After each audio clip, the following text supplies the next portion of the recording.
So, guys, I want to talk about AJ Styles. And yes, he did retire from WWE, and we kind of don't know what the next step for him is. And I did a video about 10 reasons why he should retire in AEW, and then also 10 reasons why he should retire. He should not retire in AEW. So I want to do a video, two more videos, talking about 10 reasons why he should retire in TNA wrestling and 10 reasons why he should not retire. So I'm going to start with should not retire.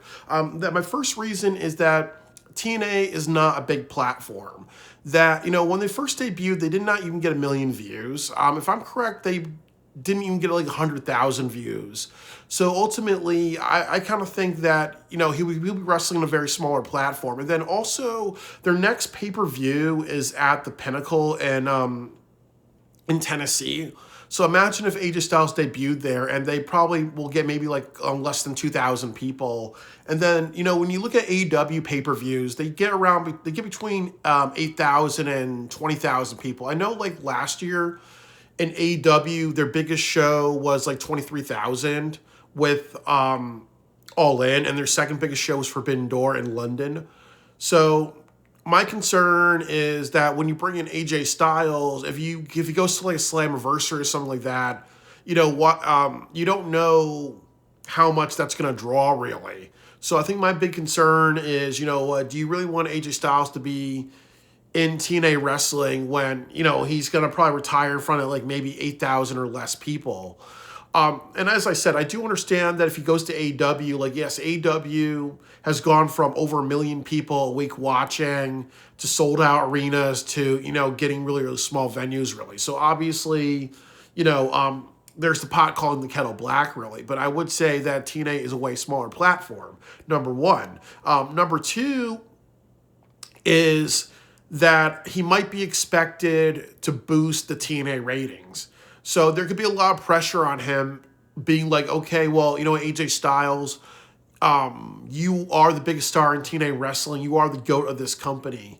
So you have to come in and you have to be expected to boost the ratings. You have to have matches with AJ Francis, Leon Slater. We're going to bring back Joe Hendry for a night. We're going to do all these things really, but it's on your ass AJ Styles, if the ratings don't do well. So there could be a lot of pressure on him by Carlos, Silva, and other people to boost the TNA ratings. Number three is that he would not be paid as much money as he would in AEW or WWE. I think one of the big concerns, and I know that this is kind of like a positive, is that, if he goes to AEW, he will not get a WWE Legends contract. But if he goes to TNA because they work with WWE, he'll get a Legends contract. But I can't imagine that TNA would pay him a lot of money because they'll probably like, okay, you know what, we're a smaller company. I think they said to be on AMC, they got like $10 million for a year.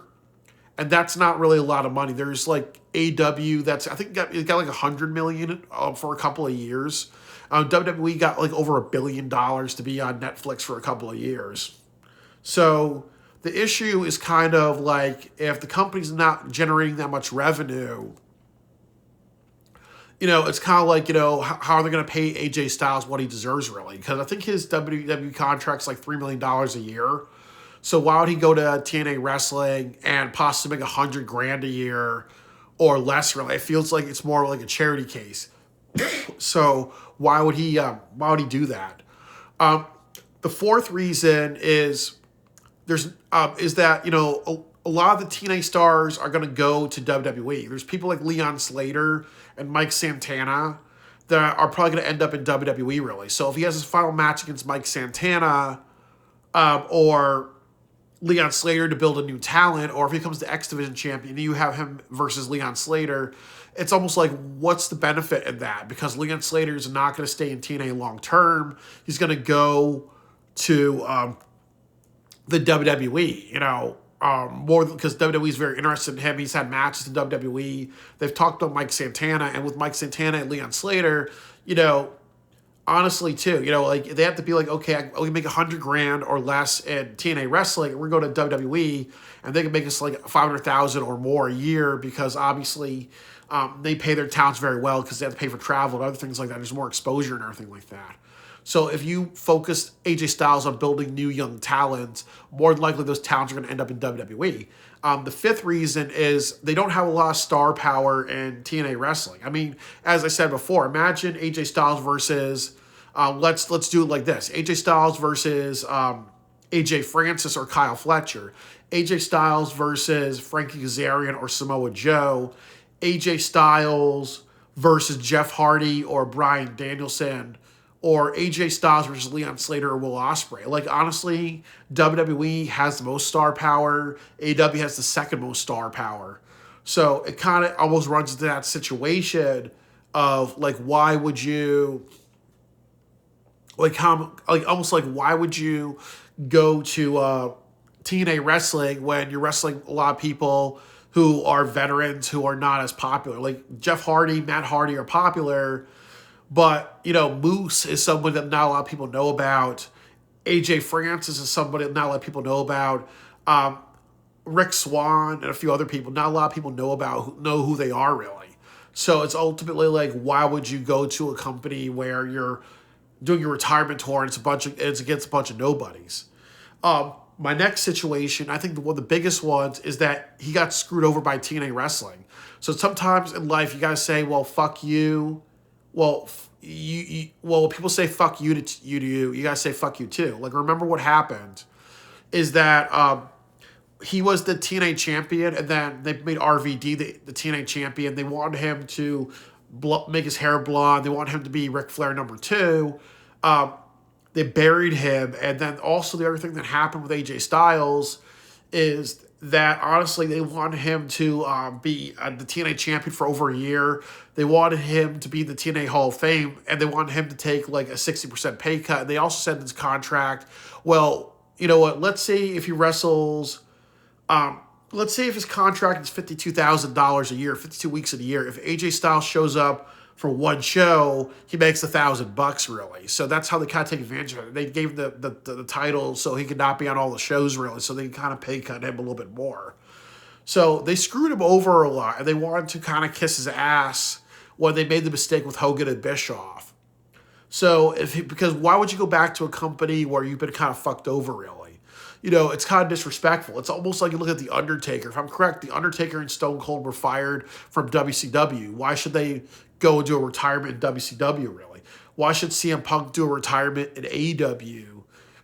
It doesn't make sense to kind of go back to a place you got kind of screwed out of. My next big argument is the Jeff Hardy incident, because obviously that was that's also a bad look for TNA wrestling or AJ Styles in general. We all remember that promo where AJ Styles was yelling at Jeff Hardy, but there's been a lot of times in TNA wrestling where you've had wrestlers like Jeff Hardy embarrass the company and do other really fucked up shit. So again, with AJ Styles, when he put his blood, sweat, and tears, when he did a lot for TNA wrestling, why would you go back to a company that's ultimately he's came in, he's kind of been embarrassed. It makes him look bad when he has other wrestlers fucking up really. So why would you go to a company when you've had people like Jeff Hardy mess it up for everybody? But I do understand. You look at what happened at Wembley Stadium. It was Jack Perry. It was mostly Jack Perry's fault for creating that situation. So Jack Perry messed it up for a lot of people. Tony Khan's messed up AEW for a lot of people. You look at him showing the CM Punk footage, not being a good leader. You look at Chris Jericho being a glory hog. They did some controversial hirings in AEW, like Don Callis, who's had history of being of sexual harassment, TNA wrestler, or other things like that. So there's also kind of a concern in a way, really, where it's almost like, why would you go back? Even though we can criticize TNA wrestling for having people like Jeff Hardy, who's made mistakes, embarrassed the company, and done other things like that, and it's like every couple of years there's always an issue with Jeff Hardy, why would you kind of bring AJ Styles in that situation, really? And I also think maybe at eighth situation is he may feel like it's not worth it in the end.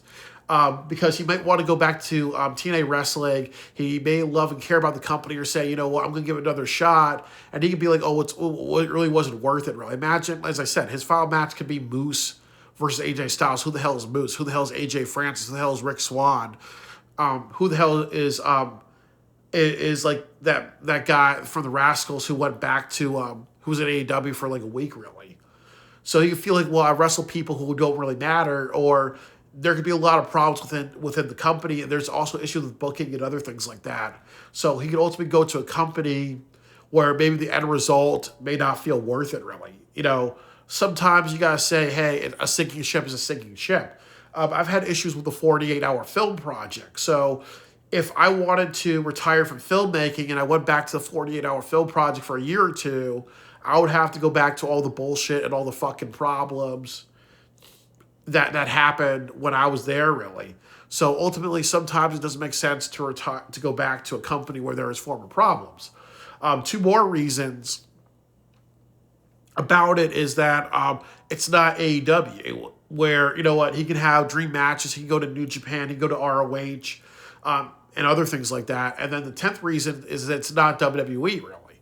So the problem is that as I said, retiring at Bound for Glory, which may be in Gainesville, Georgia, it could be like close to 10,000 people, or WrestleMania in front of 72,000, or Wembley Stadium for AEW, where it could probably draw between 20 and 80,000 people.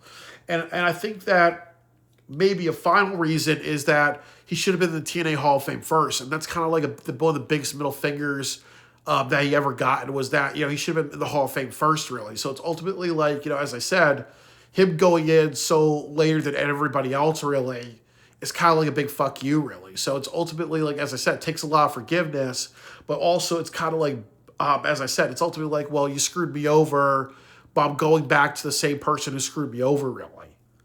So these are 10 reasons why he should not retire in TNA wrestling.